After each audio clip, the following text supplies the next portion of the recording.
23:40. La entrevista del Telematutino 11, gente importante, a tratar temas importantes, nos acompaña el doctor José Rafael Vargas, senador por la provincia de Espaillat por el Partido de la Liberación Dominicana, miembro del Comité Central y un gran periodista que la política nos lo quitó. No, yo sigo. ¿Cómo están ustedes? Buenos días, Buenos José días, Rafael. José Rafael. Mucho gusto. Nunca dejaré el periodismo. ¿Es verdad? Sí. Y ahora no he ingresado porque tengo mucho respeto al periodismo. Y yo creo que debo estar en lo que debo estar, en la vida congresional y en la vida política. Cuando me aleje de la vida política y de la vida congresional, vuelvo al periodismo, porque eso no termina nunca. Lo mío sí termina, pero el periodismo sigue. ¿Tú estás inscrito en la primaria? Yo me inscribí en la primaria. Sí. Y creo que el PLD está obligado a buscar una solución definitiva a su crisis actual, que tiene que ser sobre la base de la unidad, porque de lo contrario, un partido dividido no gana elecciones. Y si la gana, es en el marco de una crisis de gobernabilidad. Ese es el cuadro que tenemos en el día de hoy. Es cierto, José Rafael, que mañana martes es cuando por fin se va a presentar en una de las cámaras el proyecto de ley que convoca a la Asamblea Revisora. Bueno, yo no te lo puedo decir porque no tengo datos a mano, no conozco la agenda que debe ser presentada en el día de hoy, de la sesión de mañana del Senado de la República, pero creo que es insensato, porque primero no ha habido votos para pasar a la reforma, ni lo hay en el día de hoy. Pero para pasar la ley sí. Ni para pasar la ley, lo hubiesen pasado hace tiempo. Y además, debo hacerte una reflexión sobre eso. En el año 2015, el presidente de la República necesitó 43 días para pasar la reforma del año 2016. 43 días.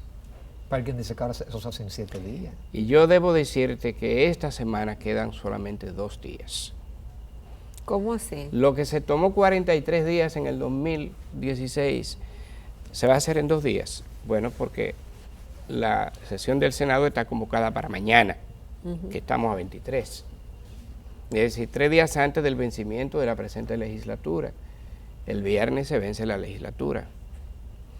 Eso quiere decir que en caso de que se presente mañana, en caso de que se declare de urgencia, y se apruebe en primera y en segunda lectura en el día de mañana, el día 24, que es miércoles, no se puede convocar a la Cámara de Diputados. ¿Por qué? Porque es un día franco, reglamentario, que es el tiempo de trámite, el que tiene el Senado para tramitar la ley a la Cámara de Diputados.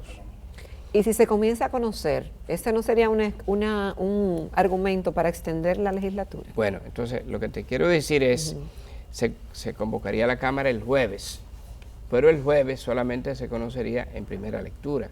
Sí. ¿Y por qué? Porque no se puede conocer en 2 lecturas consecutivas en la Cámara. Y habría que dejar un día franco, que es el 26, es el día que vence. Entonces, sería el 27, pero ya la legislatura venció. Entonces habría que esperar que el presidente convoque una nueva legislatura. Y yo debo decirle a ustedes que en la historia constitucional dominicana, desde el año de 1844, nunca se ha convocado una legislatura extendida, ampliada para estos fines. En ningún momento de nuestra historia, sería la primera vez. Pero además, ¿qué tú haces con extender la legislatura si no tienes los votos para pasar a la reforma? Porque de alguna forma tú pudieras lograr pasar la ley que convoca la reforma, pero no para pasar en la Asamblea Nacional la reforma. No tendría ningún sentido. Es más, yo te voy a decir lo siguiente. Si el PLD decidiera decidirse, ya no hay tiempo ni siquiera para la división del PLD.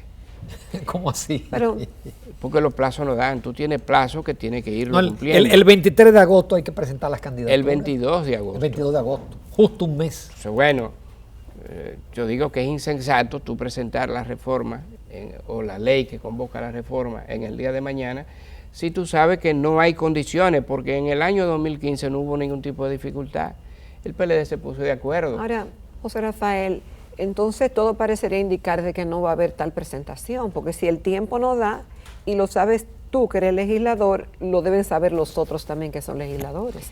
Entonces, eso no habría tiempo.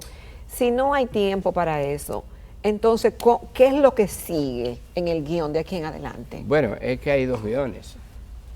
Hay un guión que es el que maneja la gente del gobierno, la gente que está en el litoral de la candidatura del presidente Medina. Y hay otro guión que es el que maneja el equipo nuestro, el equipo del presidente Leonel Fernández. Lo prudente sería, lo sensato sería que camináramos juntos respetando las reglas del juego, la que se firmó en el año 2015, a el cumplimiento de las obligaciones. Por ejemplo, el 16 de agosto próximo hay un mandato de un acuerdo que hubo para que Demóstenes Martínez sea el presidente de la Cámara de Diputados. Eso daría una buena lectura, una buena señal de unidad, de acercamiento. Luego, el tiempo que queda es para prepararnos para presentar las precandidaturas a la Junta Central Electoral el día 22 de agosto, que son las candidaturas que van a competir para las primarias del 6 de octubre. Pero ya en los primeros días de agosto el PLD debe prepararse para conocer los precandidatos presidenciales que deben ser presentados al comité, que deben ser presentados al Comité Central. Por eso te digo, porque hay plazos. Por eso te digo que nosotros estamos compelidos por los plazos y por el tiempo a ponernos de acuerdo y a buscar soluciones. Pero ya hay cosas que impiden que eso sea posible. ¿Cómo por así? ejemplo, ¿Cuáles cosas? Por ejemplo, la candidatura del presidente de la República, la modificación, el cambio de la Constitución, eso impide. Porque aquí hay un acuerdo de 15 puntos que hay que cumplirlo. Que no solamente fue refrendado por el comité político, fue refrendado por el comité central. Y tú dirías, bueno, se echó para atrás el comité político, se echó para atrás por el comité central, pero no se ha echado para atrás la plenaria del partido, que es quien representa al Congreso, que es el máximo organismo del PLD. ¿Quiénes componen la plenaria?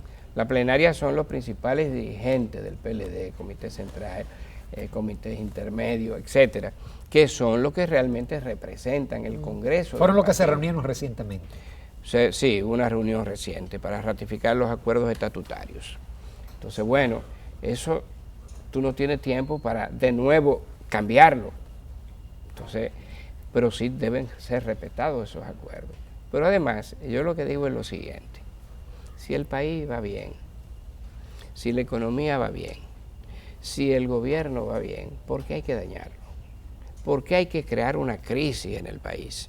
Porque ahora mismo lo que se siente es que hay una situación de tensión. ¿Y ya no se dañó, José Rafael? No, yo creo que no, yo creo que hay tiempo. Yo creo que hay tiempo.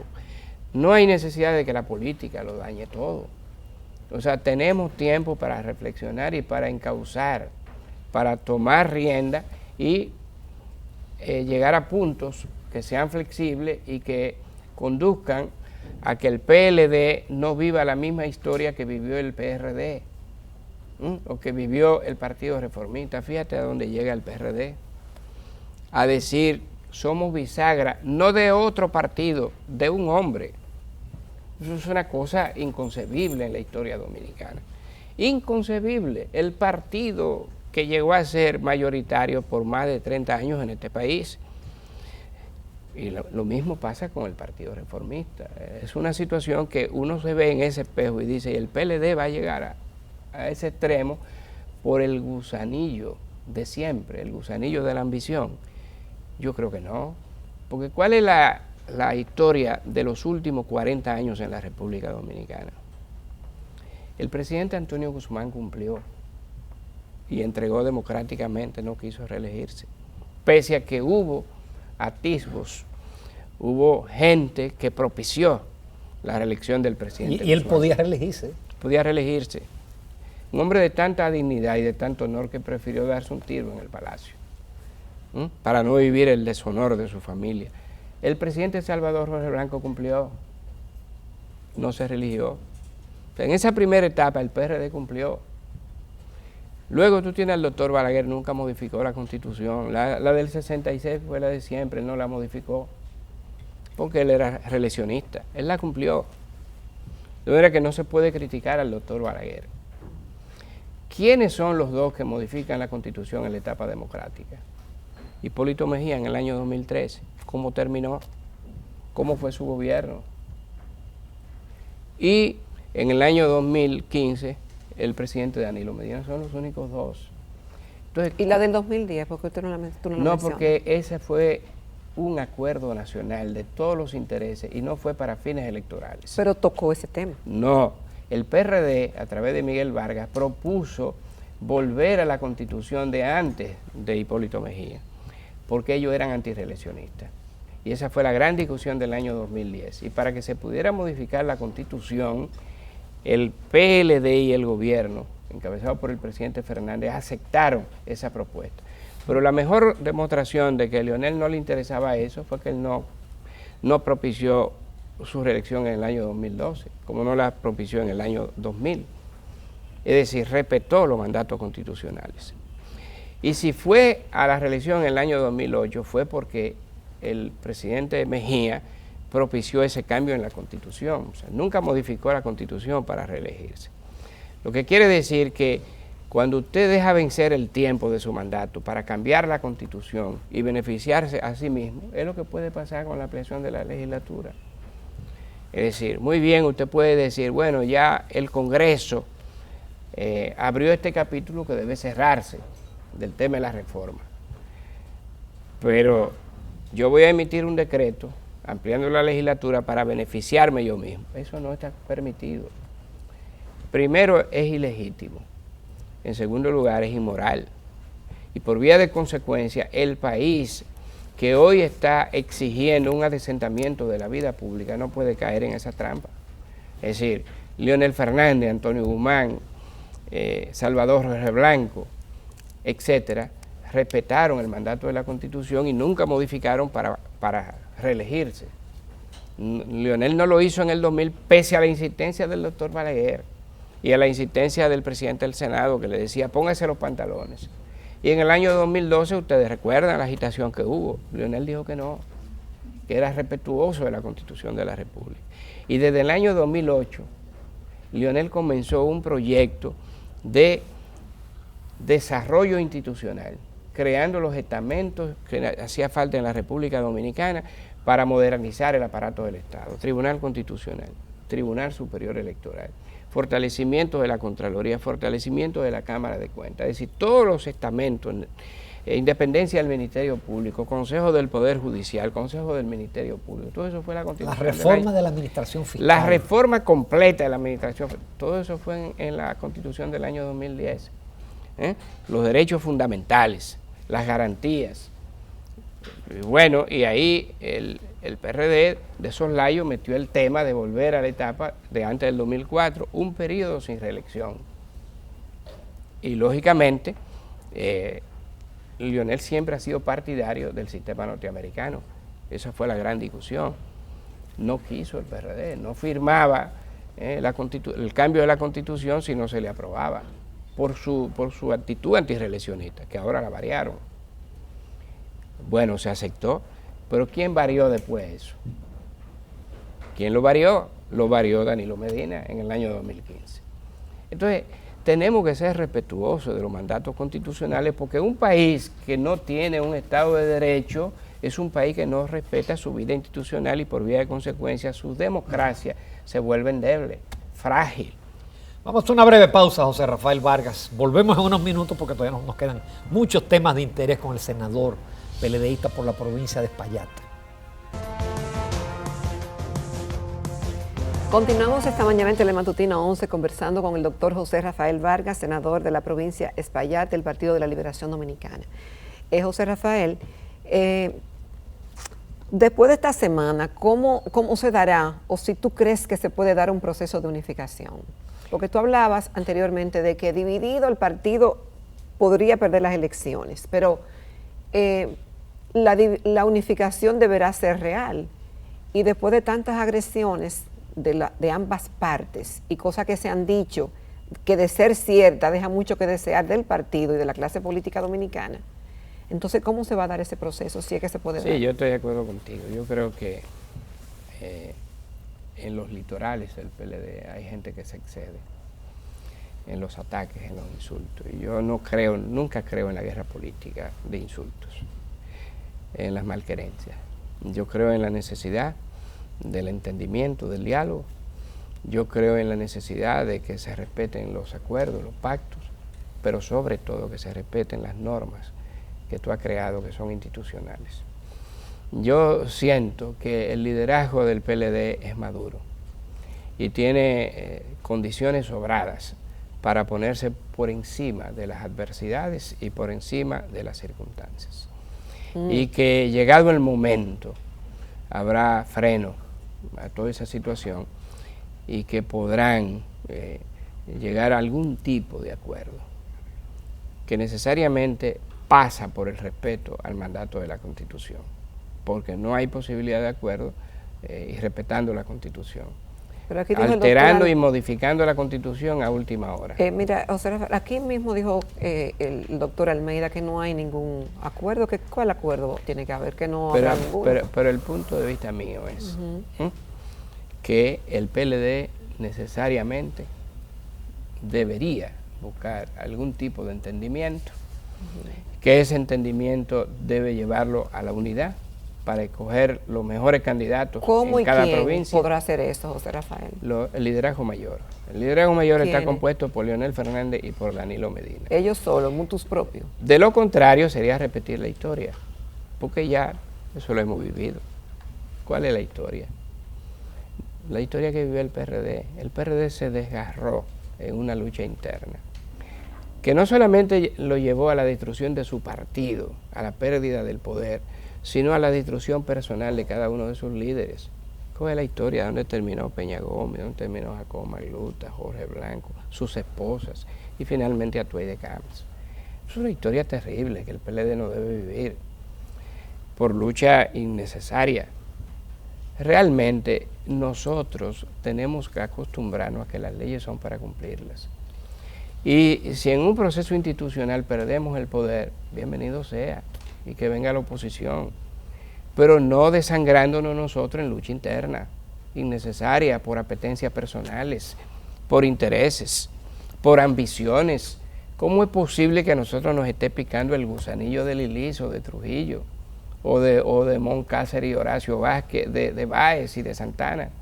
¿Cómo es posible que nosotros sigamos la experiencia recién pasada en el país, que creíamos superada? Es decir, lo que este país está pidiendo es más decencia en la vida pública. Lo que este país está buscando es avanzar en el proceso de modernización que iniciamos en el año 2010. ¿Cómo vamos a retroceder? Frenar la corrupción, frenar los engaños y respetar las leyes. Pero si tú comienzas violando la Constitución, ¿para dónde que vamos? ¿Quién va a invertir en un país que no respeta su Estado de Derecho? Eso es lo que estamos viviendo en este momento. O sea, la gente está esperando una solución a la crisis del PLD para volver a la etapa anterior en que estábamos. José Rafael, a mí un importante dirigente del PLD que es reeleccionista me dijo recientemente: no tenemos los votos, pero tampoco podemos permitir que Danilo Medina se vaya a su casa a retirarse. Tenemos que lograr por lo menos la habilitación a futuro del presidente Danilo Medina. Yo he oído muchas veces eso. Y yo digo, bueno, pero ¿quién fue que presentó el acuerdo de 15 puntos en el año 2015? ¿Fue el sector Leonel? No fue el sector Leonel.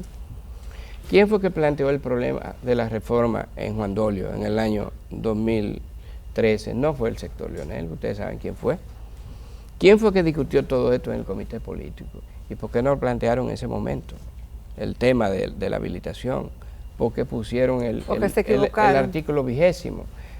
Bueno, pero imagínate que sí, que se equivocaron. ¿Y cuál es el problema de que el presidente de la República no llame a un diálogo al presidente del partido y le plantee lo que él piensa sobre eso? ¿Por qué tenemos que ir a este debate público, a esta guerra interna? ¿Por qué que tenemos que poner voceros del gobierno y activistas fundamentales de la reelección a acabar con el presidente de la República, con el presidente del partido? ¿Por qué que tenemos que organizar campañas orquestada por gente de fuera del partido, incluso en el escenario internacional para destruir la imagen del presidente del partido. ¿Cuándo se ha visto esto en la historia dominicana? Ni siquiera en la crisis del PRD eso se vivió. Y si eso fuera cierto, ¿habría una capacidad de perdonar todo eso, José Rafael, de parte de la parte afectada? Recuérdate el mensaje del doctor Peña Gómez en la última etapa de su campaña. El liderazgo no puede vivir del rencor, ni de la envidia, ni de la intriga, ni de la cizaña. Tiene que imponerse la sensatez por encima de todo. El que vive del rencor y de la venganza vive metido en el miedo, en el temor y en la derrota. Y nosotros tenemos que ser gente de crecimiento, no gente que viva en la lucha permanente. Y la lucha de este pueblo debe ser por avanzar, no por retroceder. José Rafael, pasando a la provincia de Payac, tengo entendido que tu candidatura está muy bien, que se han hecho sondeos. 63%. Exactamente. Nunca tú eres de los senadores mejor posicionados del Partido de la Liberación Dominicana. Y he dicho que en el año que queda yo voy a dedicar dos veces el tiempo que dedicaba a la provincia de Payac. Yo antes me iba de jueves a domingo, ahora me estoy yendo los miércoles. Inmediatamente termina la sesión me voy para Moca.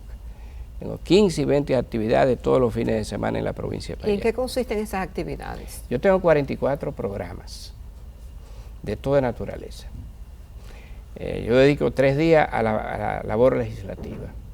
Yo presido varias comisiones importantes y estoy en 14 de las comisiones de justicia, agropecuaria, educación superior, etcétera. Seguridad social, que ahora está abordando el tema de la seguridad social. Pero luego entonces me dedico a la vida cultural. Por ejemplo, nosotros tenemos este fin de semana la presentación de una obra que se presentó aquí, en el Teatro Nacional, basada en la novela de Bernardo Vega sobre la realidad haitiana, de Lilis a Trujillo. Es una obra interesantísima, el próximo jueves. Acabamos de vivir ayer la experiencia del 7º ceremonial de exaltación del Templo de la Fama de la provincia de Payac, que es un acontecimiento en la provincia. De manera que tengo muchísimas actividades en el plano de la cultura, en el plano de la educación, en el plano deportivo, en el plano de la salud. Son 44 programas totalmente diferentes. En el programa de la salud hay 11 proyectos y todos se ejecutan todos los días en la provincia. Y eso da muchos resultados porque la gente se beneficia de alguna forma. Si yo lucho por conseguirle una beca a un joven para que estudie en el exterior o para que estudie, eso repercute en toda la provincia. Y van más de 5.000 jóvenes becados en los últimos 10 años por nosotros, etcétera. Eso te dice más o menos la dimensión del programa social, del programa cultural, del programa deportivo, del programa educativo que nosotros desarrollamos en la provincia de Payac. ¿Y ha logrado esos programas, José Rafael, cambiar un poco la dinámica de la provincia? Que muchas veces se han visto reportajes que dan cuenta de que se perdió esa tranquilidad que se vivía en la ciudad por el tema del narcotráfico, la falsificación de medicamentos y otros temas. El tema de los medicamentos hace más de 50 años. Y yo siempre he abogado por una solución institucional a ese problema. No porque que sea muy viejo, sí, vamos a decir que está bien. Pero que yo pienso que hay que buscar una solución a ese tema que... Bueno, luego, el tema del narcotráfico y el tema de la seguridad, yo siento que obliga a que las autoridades hagan un cauce especial de atención a este tema. Porque más que el narco es el microtráfico que se expresa en toda la provincia del país. En el Cibao tiene más cuerpo porque es donde más se mueve la economía, sobre todo en los barrios más pobres.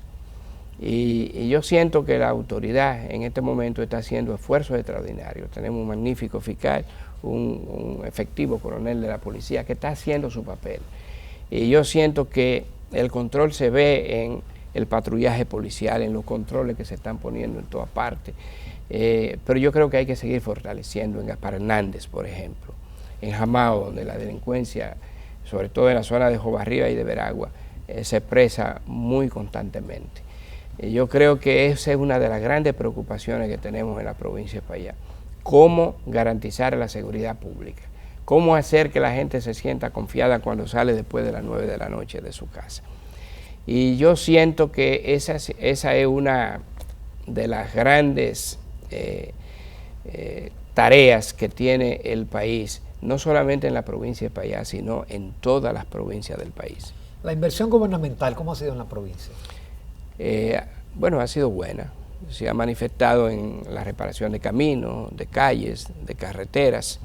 Ahora mismo se acaba de inaugurar el hospital de Moca, que hace poco se inauguró el hospital de Jamao y el puente de Jamao, y estamos esperando la terminación del hospital de Cayetano Hermosén. Ese hospital se inició hace 12 años y no se ha terminado. Y el actual director de OISOE lo ha prometido 9 veces. Y que se construya el hospital de Gaspar Hernández, que es un desastre. A ese hospital prácticamente no se puede entrar. Yo he hablado muchas veces con el director del Servicio Nacional de Salud, él ha hablado muchas veces con el director Pagán de la OISOE, pero estamos esperando desde hace 6 años que se reinicien los trabajos en el hospital de Gaspar Hernández. José Rafael, ya finalmente para cerrar con lo que comenzamos, entonces tú estás convencido que habrá un acuerdo o una negociación. Que debe venir un acuerdo, porque realmente a lo imposible nadie está obligado. Lo que yo digo es que lo que le conviene al país primero, lo que le conviene al PLD después, y al liderazgo mayor del PLD y del país, es que el PLD no se fraccione, porque si se rompe el PLD, se rompe el país. Y lo que tenemos hoy en el país como sustento económico, social, se debe a que hemos sido capaces de legarle a la República Dominicana un sistema de gobernabilidad que tiene ya más de 20 años. Eso no se puede romper. Si se fractura el PLD, ustedes pueden estar seguros que el PLD va a sufrir. Y hay que evitar, y eso, la responsabilidad recae fundamentalmente en quien dirige los destinos del país en este momento. Muchísimas gracias, José Rafael Vargas. Esperamos que no se nos distancie por tanto tiempo, sino que nos visite con más frecuencia, aunque hay muchos programas que están detrás de usted. Pero venimos de vez en cuando. Gracias. Muchísimas gracias, Vargas, un placer. Nos vamos a la recta final del Telematutino 11.